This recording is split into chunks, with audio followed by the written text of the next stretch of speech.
Hello, fellow anime fans. This is John Opliger. I haven't recorded myself speaking to you in quite a long time, but I've noticed lately that the AnimeNation Facebook page actually still occasionally, actually almost daily, still gets visits. So I thought to myself that there should probably be some sort of content or some material to reward the people that periodically visit. And I thought to myself, well, I guess I should probably do something about that.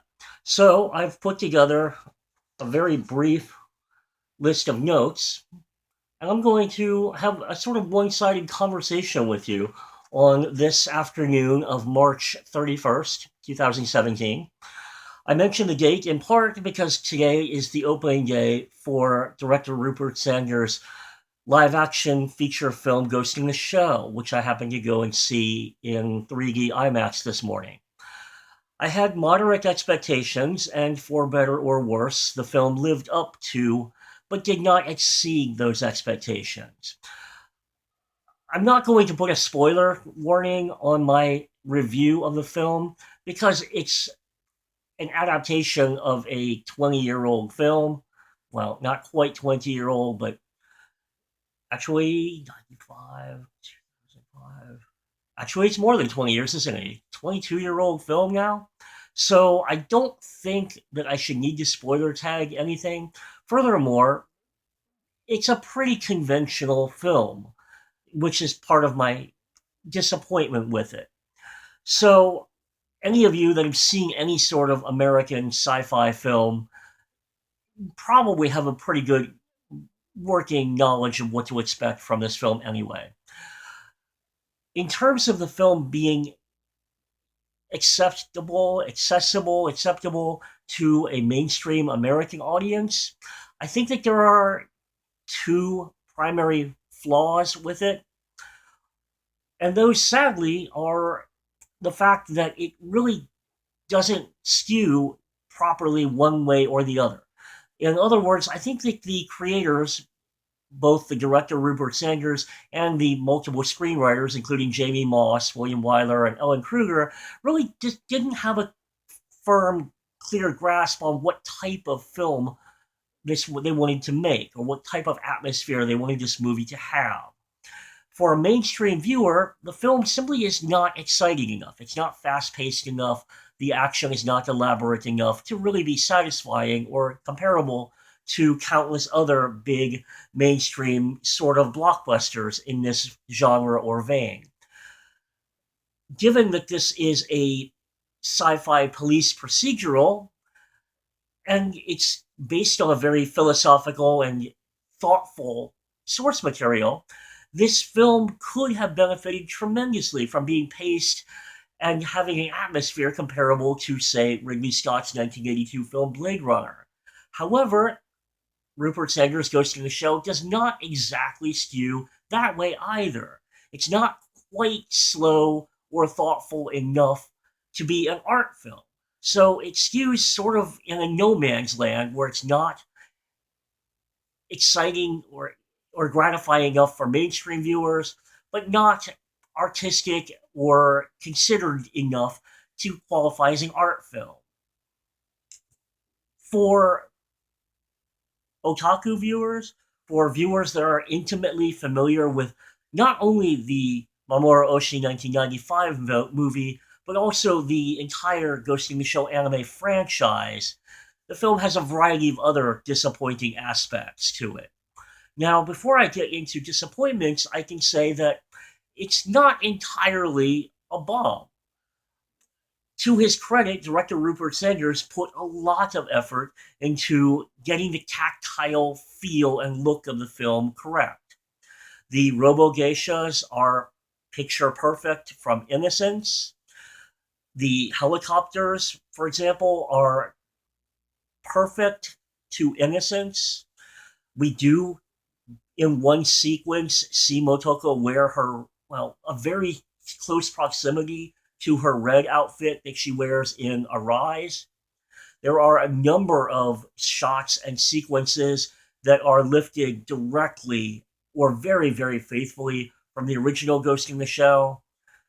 Togusa still uses his Saburo pistol revolver, so that's a nice treat.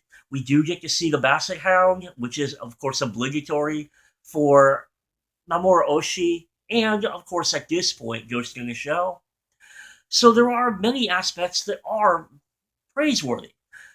I can say that the look of the film does play better on a large theatrical screen than it does on a computer screen or television screen. The film does look quite good on a big blown up theatrical screen. However, there are, as I mentioned, a number of problems with it. And the problems are, once again, laid at the footsteps of both the director and the screenwriters. On the part of the director, as I mentioned, Rupert Sanders put a lot of clear effort into the look and the practical effects. Much of the film does feel very real, very tactile, which is rewarding. But then again, in sequences that are obviously CG, the CG, thankfully, although brief, is a bit distractingly poor. The bigger problem, however, is the screenplay. Written by primarily by Jamie Moss, the movie is essentially RoboCop 2.0, which is exactly what I feared it would be. The original theme underlying Ghost in the Shell, particularly Mamoru Oshii's original film, and to a degree, Masamune Shiro's original manga, is the idea that technology and the advancement of the digital era is inevitable. It's progress that will happen quickly, regardless of ethics. It is our ethics and our perspective of whether it is good or bad, positive or negative, that lags behind the development and evolution of technology. This live action film, however, distinctly takes the approach that advancing technology is negative. That it's a bad thing because technology eliminates identity and humanity. Now, that certainly was a concept within the original film, and it underlies much of the Ghost in the Shell franchise. But the original anime always proposes the idea that we don't know for certain if it really dehumanizes or not. Whereas the live action film distinctly says that yes, it does. Technology, the evolution of the internet, the cybernetization of human bodies is a bad thing, is the perspective of the live action film. And that simply puts a downer on the film and really limits the philosophical scope of the movie. Furthermore, because the live action film is RoboCop 2.0, we have a completely different and sadly far less fulfilling origin story for Motoko Kusanagi, who is known through much of the film as Mira Kin. It's not, I apologize, now I can't remember the last name, but she is given a Occidental name. However, small spoiler, we do get reference to Motoko Kusanagi. That is the Major's true name, as it should be. So that really should not be exactly a spoiler. However, those of you that are familiar with the original Ghost in the Shell franchise are aware that Motoko grew up from childhood, from infancy, in a cybernetic body. The Arise OVA series also tells us what was implied in the previous animation, that she earned the title Major by serving in the military. Furthermore, Motoko Kusanagi, in all of the Ghost in the Shell franchise, is one of the world's elite hackers. She is a computer expert. Unfortunately, all of those characteristics have been jettisoned from the live action film. In the live action film, she has only been a cyborg for a year, meaning that she is not the de facto or official leader of Section 9. In fact, she's the newbie in Section 9, and she is still rather new to the entire police force and the tactical aspects of her profession. So presumably in the live action film, she's capable of fighting and tactics, and she's capable of using multiple firearms and weapons because these skills have been digitally implanted into her rather than because she's learned them through experience. So that's a little bit of a cheat. It's a little bit of a skipping ahead disappointment. The live action film only includes one internet dive, which many of you will realize is quite out of character compared to the anime franchise. And the fact that she's not a computer expert, once again, limits her abilities, limits her scope, limits the degree of respect that we should have for this character. Motoko Kusanagi is supposed to be essentially the anime version of Wolverine. She's a character who is the best there is at what she does because she's been doing it for a very long time. However, none of that is true in the live action film, so there's very little reason for us to respect her. Furthermore, in another change, Section 9 now includes 2 female operatives. The character Ladria is not in any of the original Japanese material. She's been included into the American live action feature seemingly for almost no reason, because she has a few lines of dialogue, but otherwise serves as essentially a baggage carrier. She seems to serve no practical functional purpose in the live action film. Now, one may argue that by having only one female member of Section 9, it becomes a boys' club, or you could say that Motoko Kusanagi is simply a boy in a female body. However, I don't think that's a fair criticism, because quite a bit of the original Ghost in the Shell anime, including particularly the Arise OVA series, goes really out of its way to emphasize the Major's femininity, that she is a female among men, and moreover, especially in the Arise OVA series, that she is a female superior to all of the men that surround her. So the fact that now she is the newest, or presumably one of the newest members in Section 9, and she is not the only woman in the team, really eliminates all of the uniqueness or specialness or any of the sense of feminine or feminist empowerment that she would represent in that solitary role in the live action film. Furthermore, as I will point out, the live action film takes great effort to address her as Major. In fact, I think it's a missed opportunity at the end of the film when she refers to herself. She chooses the name Major herself, rather than choosing her birth name, Motoko Kusanagi. Now, of course, in the anime, she earned that title, Major, by serving in the military. In the live-action film, since she did not serve in the military, the title is one arbitrarily given to her. So the fact that she accepts this name really, once again, undermines her status as a feminist character, as a empowering female character that creates her own identity. So that's, again, a subtle point, but again, one that disappoints me. Furthermore, I'm disappointed by the film's very deliberate efforts to address fan concerns. Naturally, a lot of fans were concerned about the film dumbing down. So the film, especially in its first half, takes a very heavy-handed approach to its philosophy.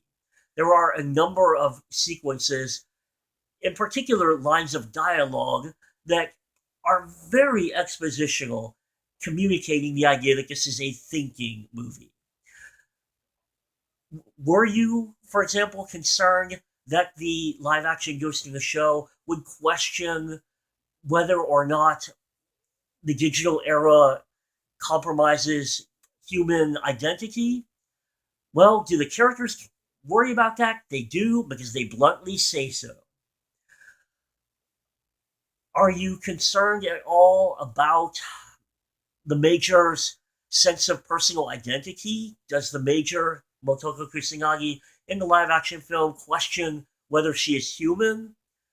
Yes, she absolutely does, because she says so very overtly in the live action feature. There are two moments in the live action feature which, in my opinion, really signify what the film could have been and even should have been. There is a moment in the film, highlighted in the trailers, in which Motoko Kusanagi presumably employs the services temporarily of a female prostitute. Motoko examines this woman. There's no overt dialogue in this sequence, which is why the sequence is very powerful. It's a very tender sequence, and it's a very intuitive sequence. It allows the viewer to interpret exactly what's going on and what's in Motoko Kusanagi's mind, what she's thinking about. And that is the level of intelligence that the entire movie really should have had. Furthermore, I believe it's also in at least one of the trailers, there is a sequence when Motoko um, exhibits her snarkiness. She says to Bato, "How many fingers am I holding up?" And of course, this refers to a crude joke, a crude gesture. That's the only moment, that one brief second in the live action movie when we see the sort of snarky, superior attitude, that sense of humor, that sense of superiority that Motoko has, knowing that she is the best, knowing that she is superior to the people around her, that is prominent in all of the original Japanese Ghost in the Shell anime. She should have had that attitude throughout this entire film, rather than having it for only 2 or 3 seconds in the middle of the movie. So, as I've mentioned, the movie is not a complete and utter failure. However, it's clearly a bit too obsessed with recreating the superficial aspects of Mamoru Oshii's Ghost in the Shell and Innocence without really understanding the meanings and the themes that were part of Ghost in the Shell and that made Ghost in the Shell so interesting and intriguing in the first place. So now that I've spoken my piece about the live action Ghost in the Shell film, let me move on to a couple other anime related topics. Since tomorrow is April 1st, the new Japanese anime television season is starting tomorrow. Well, technically, one may say it has already started, given that the second season of Pikaya and the preview first episode of Hinako Note have already aired. But technically speaking, the new season starts tomorrow, and it is going to be a big season. There are, by my count, 69 new anime television series starting in this new spring 2017 season. However, that may not be as intimidating as it sounds, because out of those 69, arguably 62 of them are not actually completely new shows. Or, sorry, 62 of them. 62 of them, in fact, are based on previous seasons or previous concepts.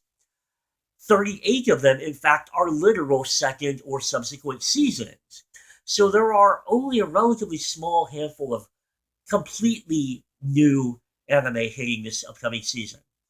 This season does seem to be heavily skewing toward sword and sorcery fantasy, either genuine fantasy or sci-fi or video game oriented sword and sorcery fantasy. So those of you that are fans of titles like Berserk and Sword Art Online will have plenty to look forward to this season, including, for example, Sword Oratoria, Zurokara Hajimeru Mahono Sho, Rokuganashi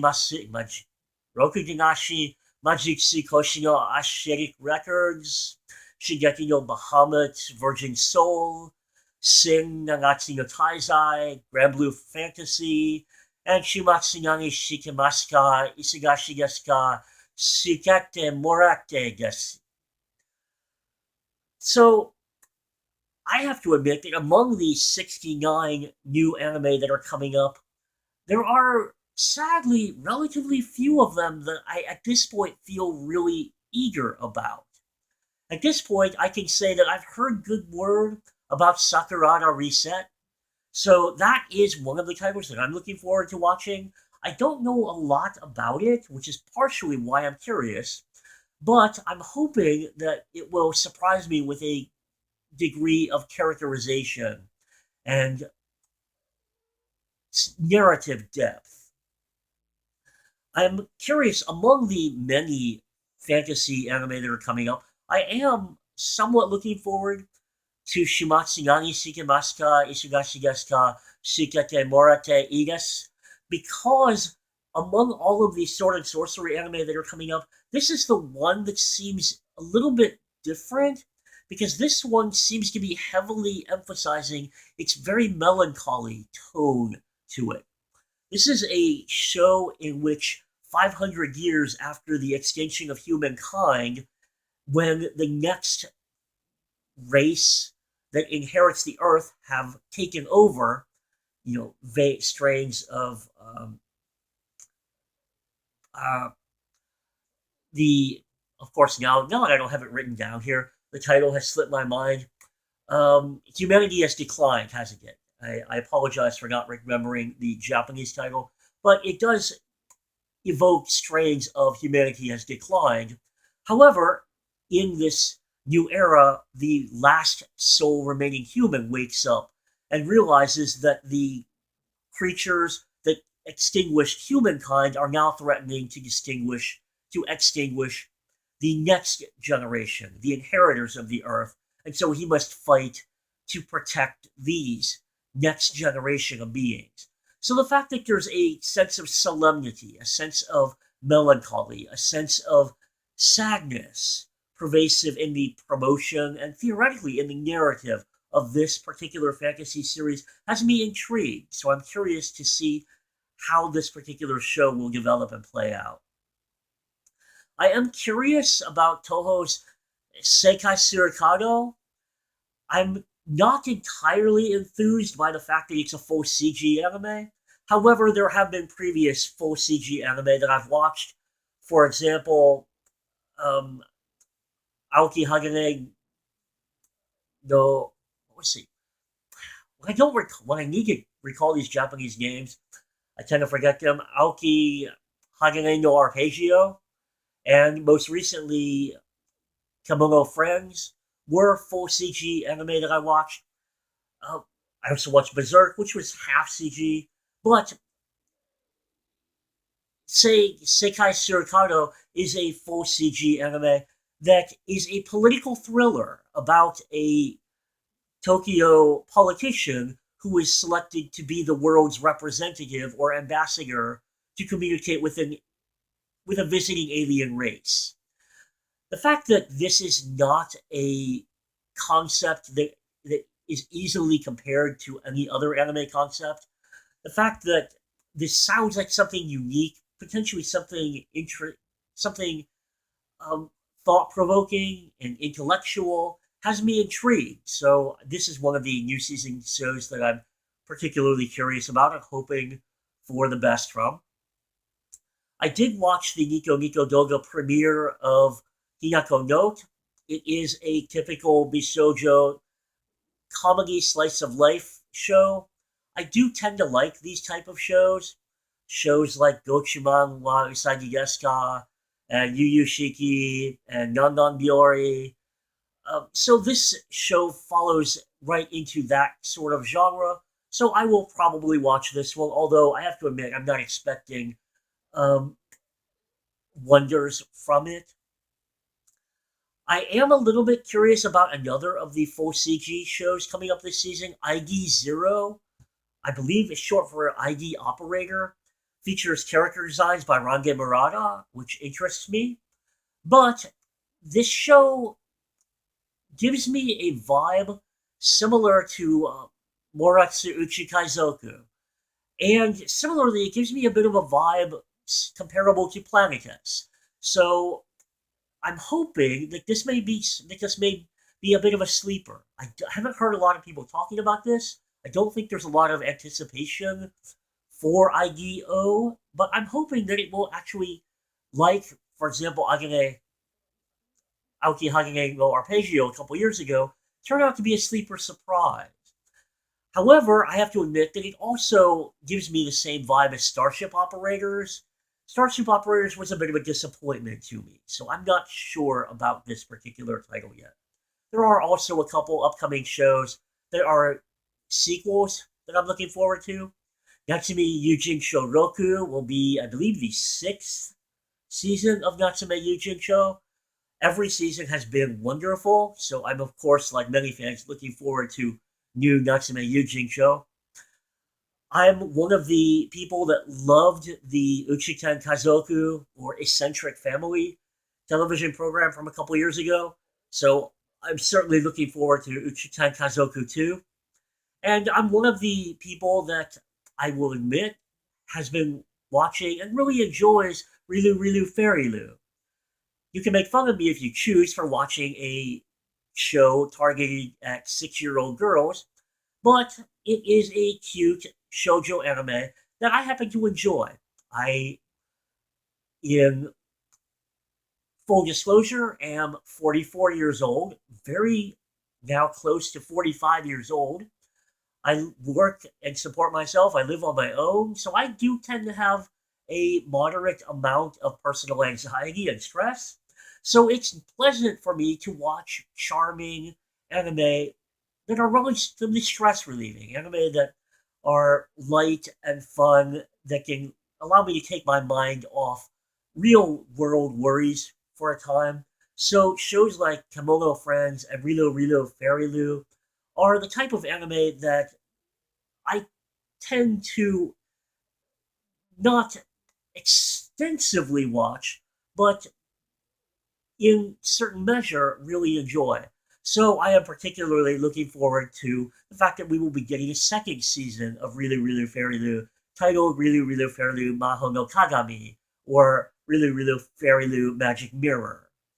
I'm also hoping that, I believe it's Bitmap, the fansubber or fansubbing group that is out there single-handedly translating Really Really Fairy Lu, will keep up with it.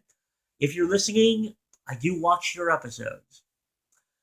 Now, I do also have to say that there are two other titles from this upcoming season that intrigue me, but for different reasons. I'm intrigued by the upcoming new season show Frame Arm Girls because I think that it's exactly identical to um,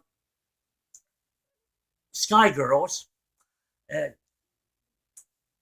Sky Girls, yes, that was it.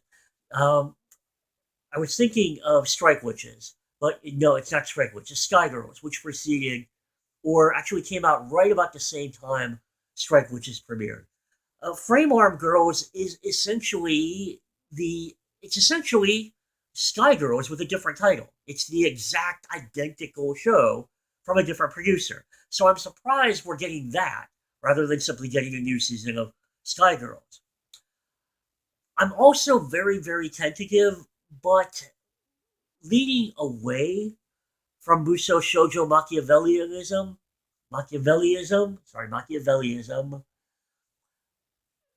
because I fear that it's going to be another Trinity 7. I do have quite a fondness for girls with swords, but when I see the trailer for Muso Shoujo Machiavellianism, it reminds me tremendously of Akame ga Kill, and particularly Trinity 7.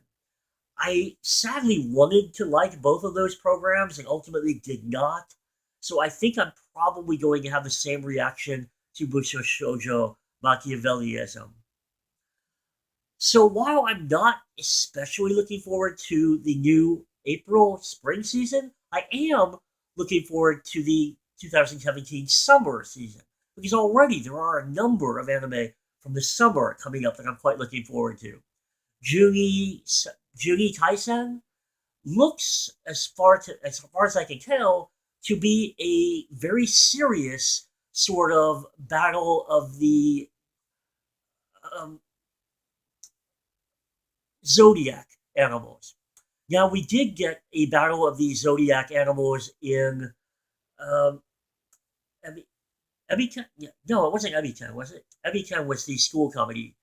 Uh, Once again, I apologize. I can't ever seem to recall titles when I need to, but a year ago or so, there was a series about a cat girl who represented the cat in the zodiac, and that show was much less fighting and much more situational comedy. But Junie Taisen is this similar concept, but it looks like it's a much more serious, um, more male, young adult oriented show. So, in the vein of something like Drifters, so I think there's potential in that. It might potentially be interesting.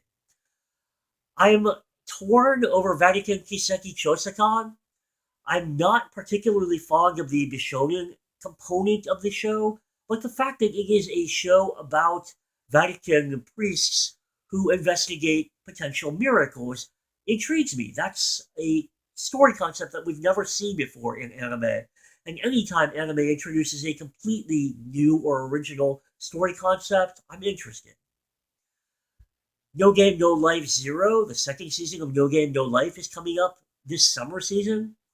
Now, I usually don't emphasize sequels because it seems a little bit unfair, but I really, really did enjoy No Game No Life, so I'm looking forward to a new season of that. And then Kakegurui is a new gambling anime coming up this summer. I have a mixed reaction and history with gambling anime. I thought that, for example, One Ounce was excellent. I thought that I was not a fan of Gambling Legend Tetsuya. Um, Akagi, Akagi the first. There were two titles for the same creator, Akagi, and the name now has completely slipped my mind. Um, I'm sure that you dear viewers know which one I'm talking about. The latter one, the one that started out with Jonken and is known with the Za Za Za meme, I was not a particular fan of. However, the earlier one, the Mahjong Devil, a gambling anime, I did enjoy tremendously. Kakegurui looks like it could be a very intriguing gambling anime, so I'm holding out hope for that one this coming summer. Now, since we are coming to the end of this season, if you'll grant me the liberty, I can say that from this particular season, I watched most of this season's shows, but the highlights for me were among them Yojo Senki. In fact, today I'm looking forward to watching the final episode of Yojo Senki. I know that this show got a lot of criticism during its premiere week when the first episode aired. It got a lot of negativity. However, I've enjoyed the show from the outset. It was one of the titles that I was looking forward to, and it has not disappointed me. As I mentioned, I enjoyed Kimono Friends from the outset. That was one of the shows from this current season that I was looking forward to before the season started because I like Kimono Mimi characters and I like cute anime. Little Witch Academia was a title that I liked from the outset. I was one of the Kickstarter supporters for Little Witch Academia 2. So far, the television series has been excellent. The animation quality on certain episodes has dipped a little bit, but I am already tentative to say that come December, I would not be surprised if the Little Witch Academia television series ends up on many best of 2017 lists. And then I'm also tentative about including Kobayashi-san Shino Maid Dragon. Kobayashi Shino Maid Dragon from Kyoto Animation is a reminder of the stellar animation quality that KyoAni is capable of. It's also a reminder that KyoAni is very, very good at charming, character-centric comedy anime. I think that this is probably one of the beloved shows of the season for very good reason. Unfortunately, it is ending on 13 episodes. It's one that I really wish would continue because I, like many people, really, really adore Kobayashi-san Shin no Maid Dragon. The arguable masterpiece of the season is Kuzi no Honkai, known as Scum's Wish. This is a show very easily comparable to Aku no Hana. This is, or arguably a darker but somewhat comparable show to, for example, Orange or Anohana. This is a show that's simply very tough to watch. It's a show that gets very, very intimate into the characters' very private psychologies, personalities, sexual and romantic frustrations. So it's a very uncomfortable show. It makes us feel embarrassed because it makes us feel like we are peering into or invading privacy that we should not be peeking into. So I have to admit, at this point, I have only watched, I believe, 7 out of the 12 episodes. So I'm a little bit behind, but I am hoping to finish that up. It's simply a difficult show to marathon because it's such a emotional weight to watch. But that is also at the same time exactly what makes the show so tremendously impressive and powerful. I am grateful to say that I've been invited back to the 7th Glass City Convention in Toledo, Ohio. Glass City 7 this year will be on July 15th and 16th. So if you happen to be in the midsection of America and able to come out to Toledo, I would be happy to see you out there.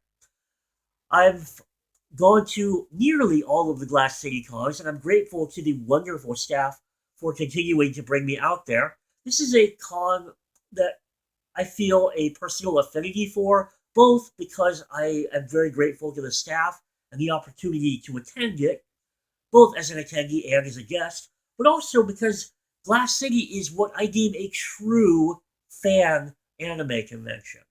I think that in the contemporary era of diminishing anime conventions and increasing pop culture and cosplay conventions, Glass City is a true traditional nonprofit by the fans for the fans convention. Now that's certainly not to say that the convention does not welcome anyone who wishes to attend. Absolutely, it's a welcoming environment to anyone. But this is a convention for die-hard anime viewers, people that really love the art of anime, rather than necessarily the culture of anime. So I really appreciate a convention where we can still talk about the technical aspects of anime, the history of anime, the creators behind anime, really getting to the nuts and bolts and the nitty gritty of anime in the panels and some of the events. So I have tremendous respect for Glass City, and I'm quite looking forward to going. This year, I'm tentatively planning to conduct a panel presenting my very pragmatic advice on visiting Tokyo as an anime collector.